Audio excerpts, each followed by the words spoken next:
kaming magkakapatid. Tapos yung papa ko nagtrabaho sa EEA company. Tapos yung mama ko nasa bahay lang. Tapos may isang araw nag-away yung papa ko tsaka yung mama ko. Naghiwalay sila. Mama ko naiwan dito sa lugar nila, tapos yung papa ko umuwi sa Samar nya mo din to pagka kuan ato kining kami gidalami sa Samar uban akong kuya, then akong isa ka manghod na ara diri nya pagka kuan ato paghuman ato 4 years later na-contact mi sa mong mama sa Samar, tapos gikuha bitaw mi nya mao dayon to pag ako na to gidala mi sa Manila, tapos gianhimi diri sa Mindanao.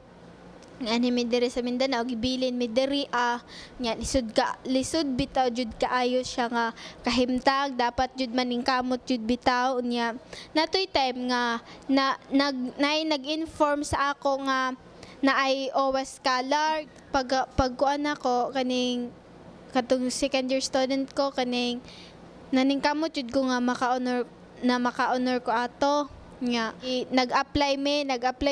nag-apply para makuha nya mao to kining pagka third year nako OWAS scholar na MDG nya pagkakuan ato kaning di nako kaayo maglisod sa financial about sa transportation fare sa mga projects, mga miscellaneous.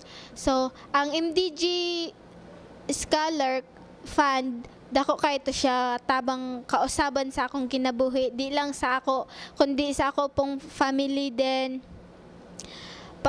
kining na-develop na ako akong skills din kuan pod kining natuto na ko kung unsa mag-budget nya na discover na ako akong self-confidence then sa ako pong skills. So dako kay ito siya na ikatabang sa ako. Rose, nag-level up na lagi karon. Lagi mo na dako jud ko pasalamat sa MDGF kay naka-avail ko ani nga program bitaw din ni kuan na nga akong skills din kabalo na pud ko mo manage sa akong kwarta.